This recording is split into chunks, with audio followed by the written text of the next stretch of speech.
What is Ableton doing? What is it? What is it? What is it? What is it? What is it?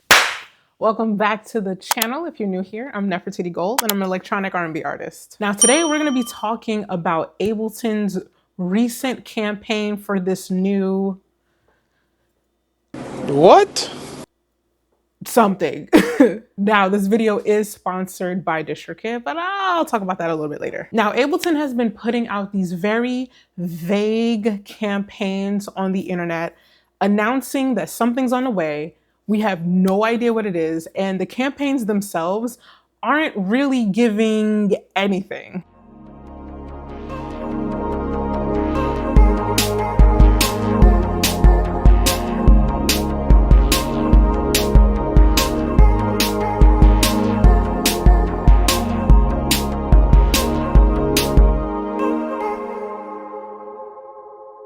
They're really leaving it to like our imaginations to try to figure it out. And honestly, that's kind of like a good marketing plan, kind of teasing us, making it super vague and mysterious, but knowing for a fact that like something's coming. And quite frankly, after watching it, it's kind of like, what is Ableton doing? What is it? What is it? What is it? What is it? What is it? Now, we are a few days away from the official launch. However, I am not one of the privileged YouTubers that may have signed an NDA who might already know what it is, who probably already have their videos filmed for the release.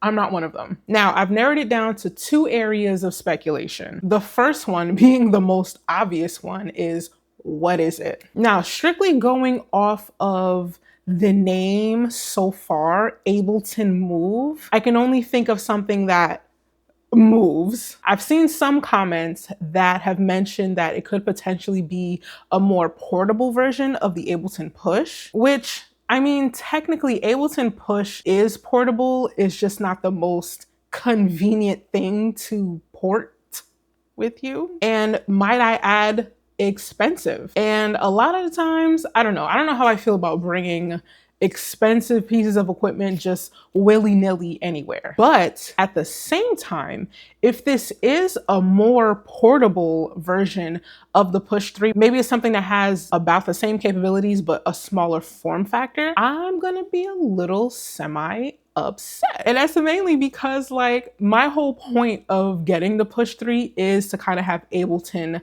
to go, to port Ableton to places, to have Ableton portable. So to think that they might create something similar to the Push 3, but a lighter form factor, I mean, I probably would have opted for that first before I've gotten the Push 3, but here we are. Now, one concept that I've kind of been toying around with is just the idea of what if it's like Push 3, but it actually has like a keyboard, kind of like a workstation. However, it's literally like Push 3, but in keyboard form. But since it's called Ableton Move, it couldn't be too heavy. So maybe something similar to the Akai MPK Mini Plus, right, with the mini keys, except you have Ableton capabilities similar to the Push 3, but maybe not all of the features. Now, I think that would be pretty amazing. Because for me, one of the caveats about using Push 3 or the previous Push models is kind of relearning how to play an instrument because of the pad design. So like there are certain shapes that you play if you want to play a major chord, a minor chord, a seventh, and so on and so forth. And for me, I don't feel like relearning another instrument after I've learned instruments. However, if you yourself have not officially learned an instrument, you don't have it super ingrained in your head on how to play keys or a guitar,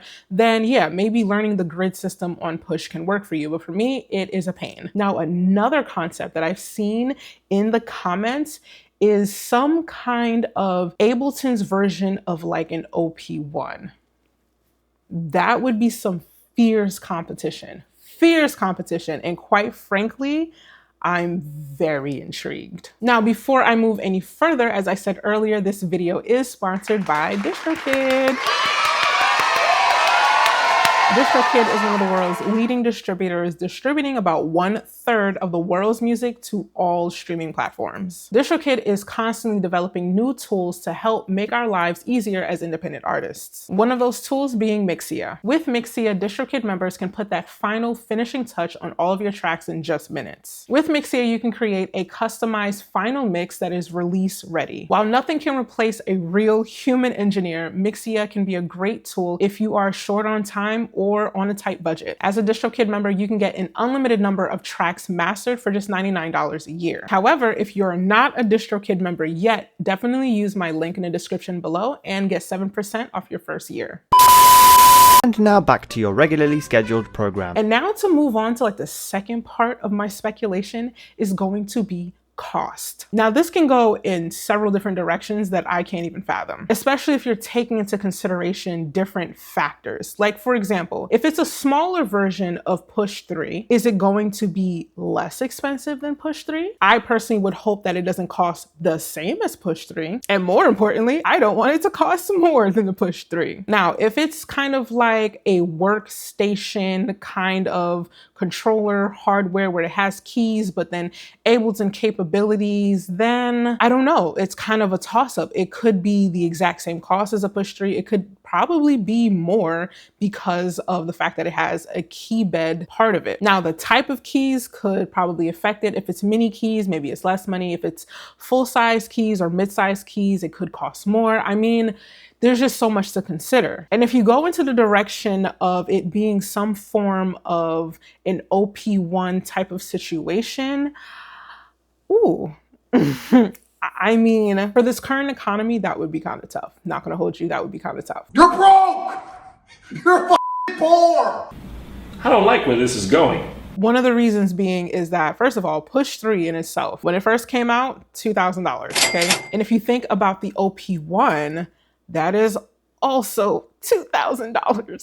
So if it's supposed to be an Ableton version of OP1 or something similar to that, is it going to be $2,000? Will it be more than $2,000? Like, how will this be priced? And for me, there's excitement in trying to guess what it is, but then there's also the cost factor because we're not really in the space to just keep dropping money during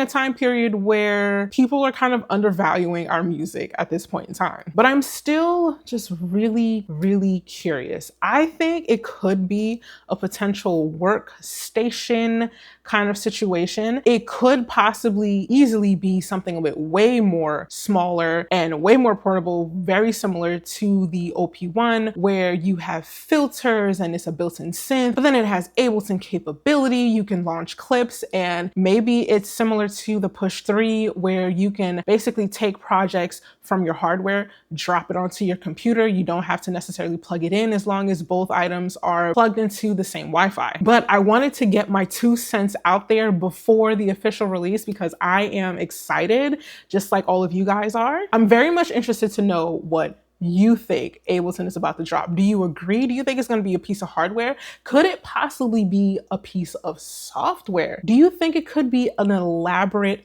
app? That would be a little lackluster, but it's very possible because we have no idea what's about to happen. So make sure to leave a comment, let me know what you think. And with that said, I'm gonna see you guys in the next video. And more than likely, hopefully we can do another reaction video to when it actually comes out.